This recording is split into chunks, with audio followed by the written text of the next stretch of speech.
Hello friends, welcome to my channel. आज की इस वीडियो में हम डिस्कस करने वाले सी लैंग्वेज के बारे में।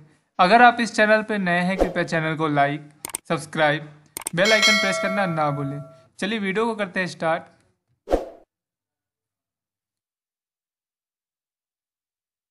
अब सी होता क्या है मेनली? सी है प्रोग्रामिंग, एक जनरल पर्पस प्रोग्रामिंग लैंग्वेज है जिसको डेवलप किया गया था 1972 में, और इनको डेवलप करने वाले का नाम है डेनिस एम रिट्ची। यानी सी प्रोग्रामिंग मोस्टली यूज किए जाने वाला प्रोग्राम है, लाइक जैसे पाइथन है उसी तरीके से सी है, जिसको डेवलप किया गया 1972 में, और इनको डेवलप करने वाले का नाम है Dennis M Ritchie. Clear? Next, अब हम लोग सी क्यों पढ़ रहे हैं mainly? Why to learn C programming? C programming language is must for student. Student के लिए बहुत ही ज़रूरी है, जैसे पाइथन होता है वैसे सी है। एंड वर्किंग प्रोफेशनल, जो वर्क करते हैं, टू बिकम एन इंजीनियर, जो इंजीनियर बनना चाहते हो उनके लिए सी मस्ट है। बिकॉज इसको हम लोग कहते हैं एज ए बेसिक लैंग्वेज। यानी हम बेसिक, सबसे पहले बेसिक से हम स्टार्ट करते हैं सी से। सी हो गया या पाइथन हो सकता है। पाइथन की भी ट्यूटोरियल मैंने बना रखा है, आप वीडियो में देख सकते हैं, लिंक डिस्क्रिप्शन में दे दूंगा, आप जाके वहाँ से वीडियो को देख सकते हैं। तो जो भी इंजीनियर बनना चाहते हैं उनको सबसे पहले सी पढ़ना होता है, specially when they are working in software development.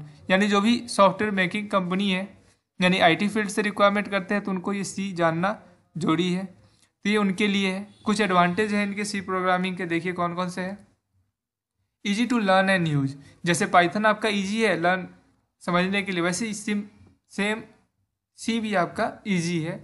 आप इजी इसको लर्न भी कर सकते हो और प्रोग्राम को लिख भी सकते हैं। Second, structured language. Third, high level language. Fourth one is compiled language. Means as you know, compiler और इंटरप्रेटर में क्या डिफरेंस है। अगर अभी तक आपको नहीं पता है, लिंक डिस्क्रिप्शन में है, जाकर वीडियो को जरूर देखें। तो देखिए कंपाइलर, अब मैं ऐसे ही थोड़ा सा एक्सप्लेन कर देता हूँ आपको कि कंपाइलर और इंटरप्रेटर में क्या डिफरेंस है। हम पाइथन जो होता है हमारा, वो हमारा इंटरप्रेटेड लैंग्वेज होता है। मीन्स इंटरप्रेटर क्या करता है कि उसका ही काम वही है कि ट्रांसलेट करने के लिए, लेकिन वो क्या करता है, एक एक कोड को ट्रांसलेट करता है। मीन्स अगर आपने कोई सोर्स कोड लिखा है 10 लाइन का, तो वो क्या करेगा, पहले पहले वाली लाइन को कन्वर्ट कर देगा बाइनरी में, फिर दूसरे लाइन को लेता है, यानी बहुत टाइम लगाता है। लेकिन कंपाइलर क्या करता है, मेनली एक साथ जितने कोड लिखे हैं, चाहे 10 हो 1000 हो, उस कोड को एक साथ कन्वर्ट करता है बाइनरी में। तो इस पर आप प्रोग्रामिंग जब भी करेंगे तो ईजिली आप इसको जल्दी जल्दी कंप्लीट कर सकते हैं। यानी इसमें जो प्रोसेस है वो थोड़ा फास्ट होगा। इसी को कहते हैं कंपाइल्ड लैंग्वेज। तो ये सही होता है हमारे हिसाब से। क्लियर? नेक्स्ट, कुछ इसके फैक्ट्स हैं, देखिए। C was invented to write an operating system called Unix. यानी सी को इन्वेंट इसलिए किया गया था किसी ऑपरेटिंग सिस्टम को में जो भी हम फंक्शन करते हैं उसके लिए, जो कि एक यूनिक्स ऑपरेटिंग सिस्टम है, वहाँ पे इसका यूज करने के लिए सी को इन्वेंट किया गया। इससे पहले आपका बी था। बी भी एक लैंग्वेज है जिसको डेवलप किया गया था 1970 में। उसके बाद आया था आपका C. Clear? C is a successor of B language which was introduced in 1970। यानी बी लैंग्वेज जो है उसको इंट्रोड्यूस कब किया गया, 1970 में। उसके बाद आया था आपका सी। जैसे ही सी आया, सी के बाद और भी लैंग्वेज आने स्टार्ट हो गए, like C plus plus, C sharp, Java, ये सब सी के बाद ही आए हैं। क्लियर है? चलिए next, the language was formalize in 1988। 1988 में इसको फॉर्मलाइज किया गया by American National Standard Institute. यानी इसको अंसी ने फॉर्मलाइज किया इस लैंग्वेज को। Next, the Unix OS was totally written in C. यानी जो भी ऑपरेटिंग सिस्टम है यूनिक्स का, वो सब कुछ इस पे रिटर्न होता है, सी पे ही होता है। कोई अदर लैंग्वेज का यूज यहाँ पे नहीं करते। वो पहले बी करते थे, उसके बाद इन्होंने क्या किया, इसको डेवलप करके सी बना लिया। Today C is most widely used and popular system programming language. जैसे भी हमने पहले पढ़ा था कि ये उनके लिए जो इंजीनियर बनना चाहते हैं, सॉफ्टवेयर कंपनी में वर्क करना चाहते हैं, आईटी फील्ड से हैं, तो ये एक तरीके से बेसिक होता है, आपका बेसिक लैंग्वेज कोर्स है, यानी ये करना ज़रूरी होता है। चलिए अब इसके कुछ यूजेज की बात कर लेते हैं। इससे हमें क्या क्या यूज हो सकता है, क्या क्या बेनिफिट्स हैं, कैसे यूज करेंगे। देखिए, इन द बिगनिंग, शुरू में जब सी को डेवलप किया गया था तो बहुत सारे फंक्शन को यूज करने के लिए सोचा, कुछ एप्लीकेशन को रन करने के लिए यूज किया गया। जैसे पहला है आपका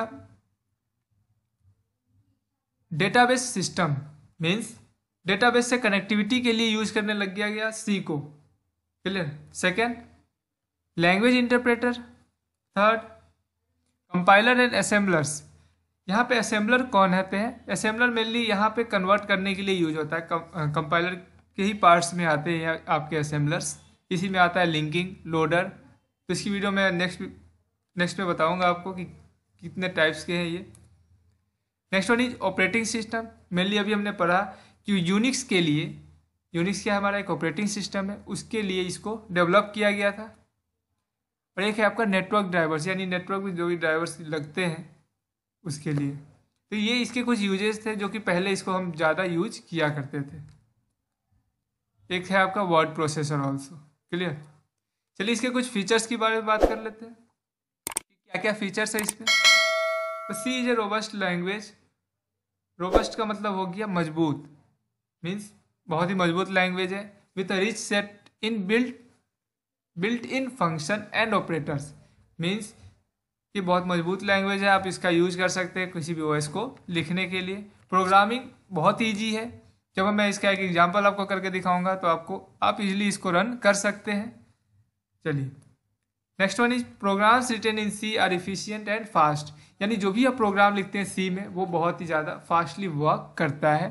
लेकिन यही हम पाइथन की बात करते हैं तो पाइथन में क्या होता है, प्रोग्राम हम लिखते हैं तो कुछ टाइम लग जाता है उसके कंपाइल होने में, रन होने में। लेकिन यहाँ पे क्या है, आपका बहुत ही फास्ट प्रोसेस होगा, बिकॉज यहाँ पे आपके पास है कंपाइलर। क्योंकि सी हमारा एक कंपाइल लैंग्वेज है, लेकिन पाइथन क्या है, हमारा एक इंटरप्रेटेड है। तो यहाँ पे सी आप इजीली इसको हम फास्टली वर्क कर सकते हैं। C is a collection of C library function.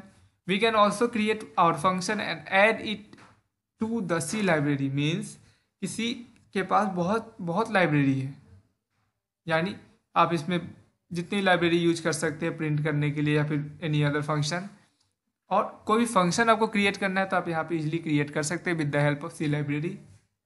Clear. Next, C is highly portable.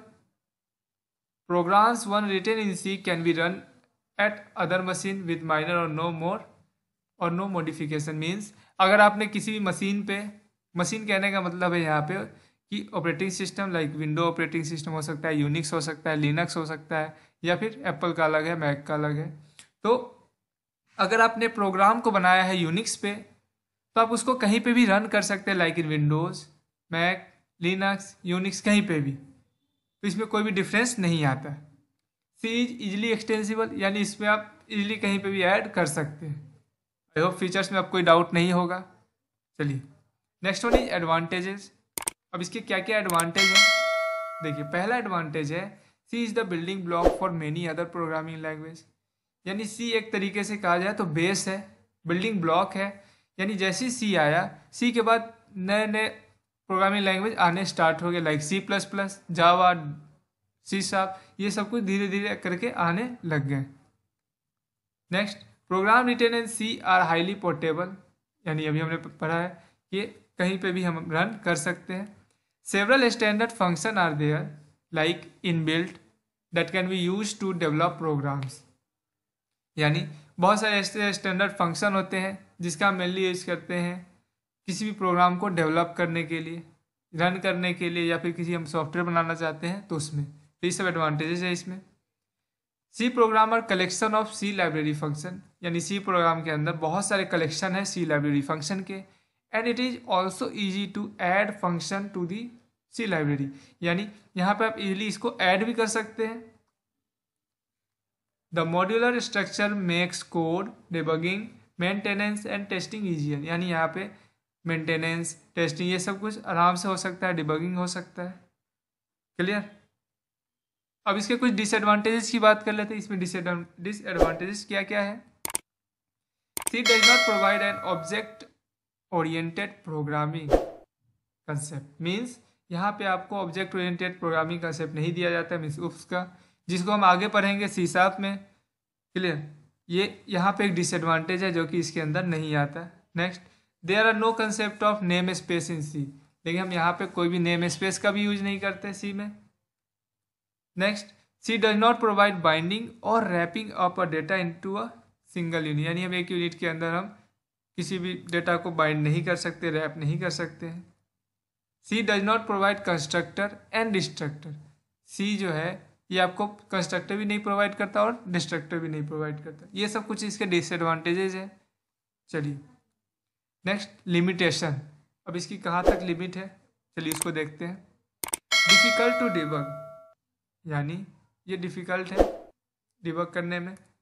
Next C allow a lot of freedom in writing code and that is why you cannot put an empty line और white space anywhere in the program. Means कि C आपको देता है lot of freedom कि आप कितना भी code इसके अंदर लिख सकते हैं, लेकिन ये आपको अलाउ नहीं करता कि आप कोई ऐसा एम्प्टी स्पेस छोड़ दे जिससे कि प्रोग्राम को रन होने में प्रॉब्लम हो। तो ये सब इसके कुछ लिमिटेशंस है। And because there is no fix place to start और एंड द लाइन, और इसका कोई फिक्स प्लेस नहीं है कि कहाँ से आप स्टार्ट करना है कहाँ पे हमें एंड करना है। So it is not easy to read and understand the program. तो इसलिए ईजी नहीं होता है किसी चीज़ को रीड करना और समझना। तो इसीलिए हम यूज़ करते हैं कमेंट, लाइक साइड में हम कमेंट दे सकते हैं लाइक किसी का भी। तो ये हम कर सकते हैं limitation. Next C compilers can only identify error. Means C का जो कंपाइलर है वो क्या करता है, सिर्फ एरर को फाइंड करने के लिए यूज किया जाता है। And are incapable of handling exception, जो कि रन टाइम एरर होते हैं आपके, उसको वो कैपेबल नहीं होता है एक्सेप्शन को हैंडल करने के लिए। C provide no data protection, यानी सी आपको कोई भी डेटा प्रोटेक्ट करने की गारंटी नहीं देता है। It also does not feature the reusability of source code extensively, यानी आप चाहते हैं उसी कोड को दोबारा रीयूज करना, तो इसकी फीचर आपको अवेलेबल नहीं है। Again next, it does not provide strict data type checking. For example integer value can be passed for float, यानी यहाँ पे आपको डेटा टाइप पहले देना होगा, यानी आपको बताना होगा कि किस टाइप का डेटा टाइप है। लेकिन पाइथन में क्या था, आप डायरेक्टली कुछ भी लिख देते थे तो वो खुद पे रन टाइम पे वो रीड करता था। लेकिन यहाँ पे क्या होगा, यहाँ पे इसको पहले रीड करना है कि आपने जो कोड लिखा है वो इंटीजर टाइप का है, यानी जो वेरिएबल आपने डिक्लेयर किया है इंटीजर है या फ्लोट है या स्ट्रिंग है, ये सब आपको पहले देना होगा। क्लियर, ये कुछ लिमिटेशन है इसके। चलिए अब इसको इंस्टॉल कैसे करेंगे। तो इंस्टॉल करने के लिए सिंपल दो सॉफ्टवेयर का मैं नाम बता रहा हूँ आपको। सबसे पहला है टर्बो सी सॉफ्टवेयर, जो कि इजीली आपको मिल जाता है इस वेबसाइट पे। चलिए इस वेबसाइट को लिखते हैं। तो गूगल पे हम सर्च कर लेते हैं www.turboc++.com, ये डाउनलोड।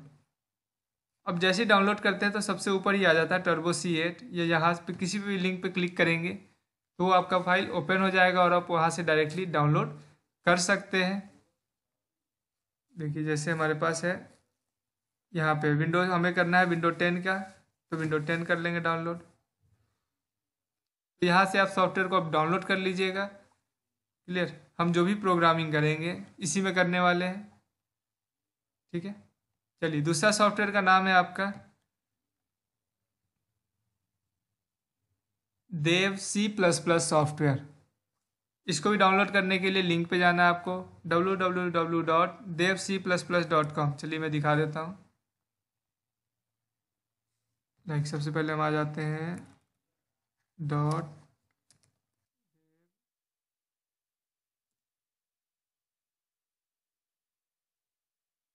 यहाँ से इस लिंक पे क्लिक करना है और ये आपको आ जाएगा यहाँ पे डाउनलोड करने के लिए। जैसे ही क्लिक करेंगे ये डाउनलोडिंग क्या होगा, आपका स्टार्ट हो जाएगा। आप देखिए जैसे अभी क्या आ रहा है, your download will start shortly, यानी आपका डाउनलोड अब स्टार्ट होने वाला है। और ये तुरंत ही आपका यहाँ पे ये देखिए डाउनलोडिंग स्टार्ट हो गया, जो कि 48 MB के आसपास का है। तो आप इसको इंस्टॉल कर लीजिएगा। लेकिन हम जो प्रोग्रामिंग करेंगे आपको वो करेंगे टर्बो C में। Clear, okay, thanks for watching. Please like, subscribe and press the bell icon. Thank you.